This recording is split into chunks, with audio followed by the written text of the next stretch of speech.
Thousands of people have gathered in the city of Hama to mark the first anniversary of the takeover of the Syrian city by rebels.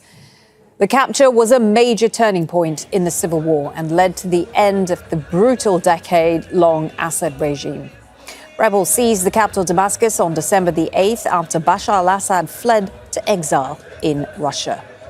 Let's go to Baig, who is live in Hama for us. Celebrations taking place where you are. Why is Hama so significant?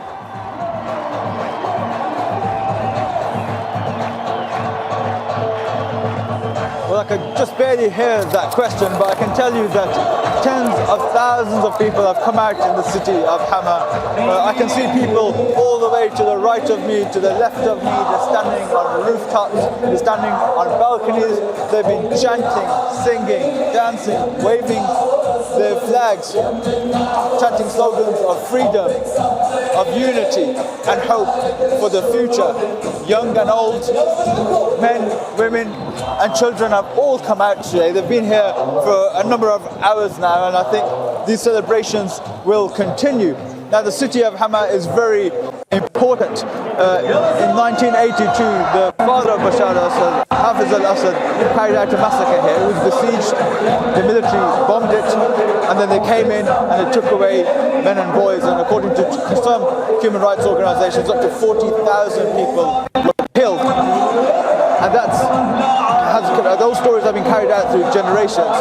The fear, the loss and the hope for freedom. I came here just over 20 years ago, and I remember when I came here, people would whisper. They were so worried. There was a real sense of fear that saying the wrong words or the wrong sentence, or if someone heard, they could get into trouble, end up in one of the regime's prisons, or maybe even worse.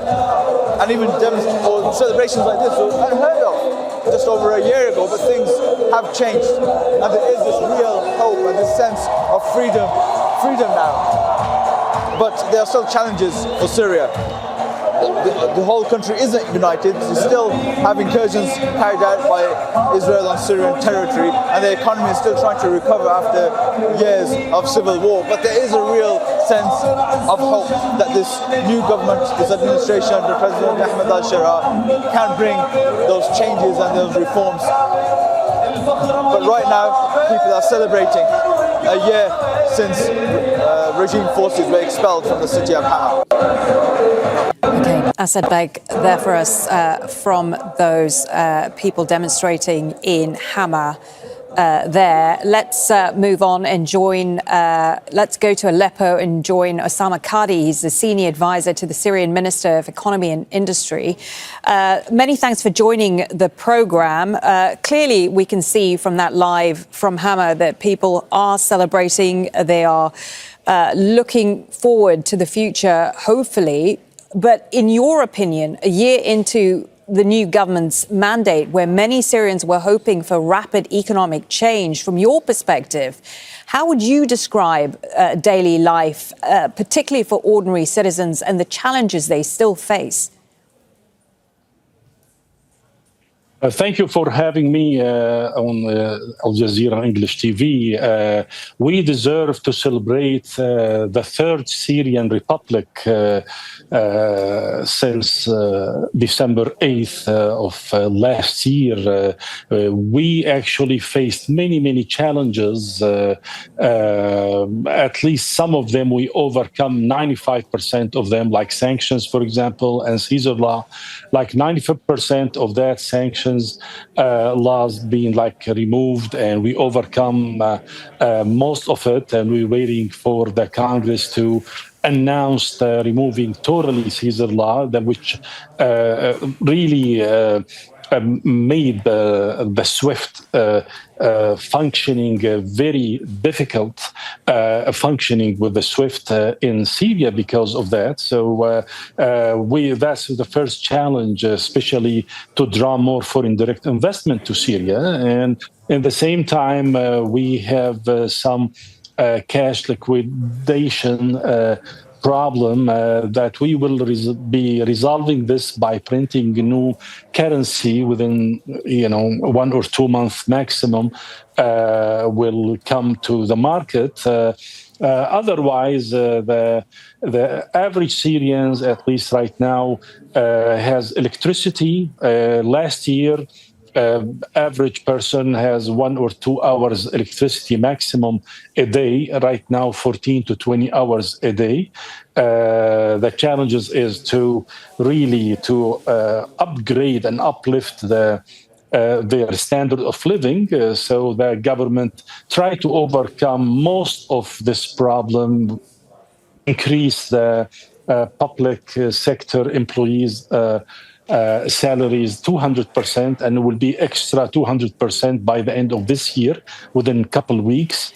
So we're trying our best with all challenges. One of the really a big challenge is the legislative challenge. We inherited over 50 years of bad laws and rules, and it made really the people life miserable, where they cannot really build like really ordinary houses within all these regulations, and all the reconstruction companies that want to try to get into the market faced by such a regulation. Right. So that will be overcome by the coming parliament. And Mr. Kadi, can I ask, more than 2 million displaced Syrians have reportedly returned back home to Syria.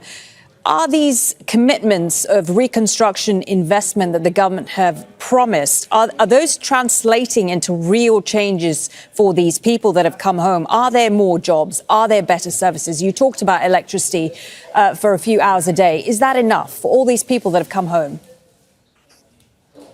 No, actually, it's not enough. We are still in the first step toward mass reconstruction for Syria.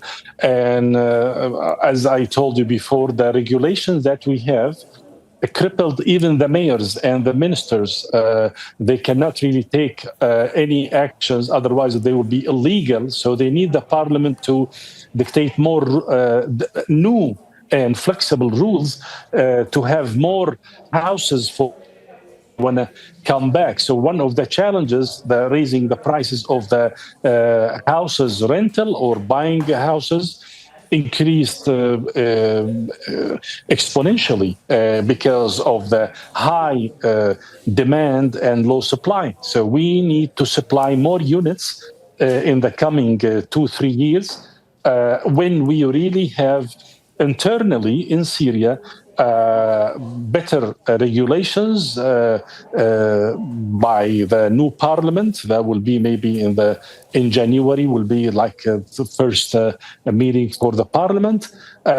So that will resolve this issue. But otherwise, like most of the prices for the regular foods being decreased since last year. Yes, the electricity, the new price for electricity is so high for the ordinary person. So the challenge for the government is to increase their standard of living by creating more jobs for them, which is right now there is more jobs, but by not by that much where you can absorb all the unemployment. Okay, and briefly, because we don't have a lot of time, Mr. Kadi, security, of course, remains a major concern for Syria. There have been targeted attacks on minority communities. We've seen Israel carry out military strikes. You've got ISIS cells re-emerging in the north. How realistic is it for the government to guarantee security and stability for all of its citizens? So what we we resolve this problem on two trajectories. The first one is draw more companies to create more jobs and working on the civil, peaceful actions and campaigns. And the other one is all these groups has somebody you talk to their bosses. So if you want to talk to, like in the Northeast, the boss is United States. So the political hand of the government talks to the state, and they settled with this. Since March, there's agreement where everything will be settled there. So we have to have the United States force them to really dismantle their operations there and to settle with the government. All the other actually groups too, they have their foreign force and country that supported them, and the government actually talked to Russia, for example, for all the previous Syrian regime allies, where right now they are better, much better than 5 months ago, and so on and so forth. So I think a lot of guarantees from the Saudi Arabia, Turkey, United States, and other countries, and Qatar, where Syria really needs zero conflict with everybody because we have to focus on our economic development. Right. Okay. Thank you for your time. The senior advisor to the Syrian Minister of Economy and Industry, Osama Kadi there. Don't miss out. Get the full picture. Subscribe to Al Jazeera for reliable news and expert insights. Like, share, stay ahead.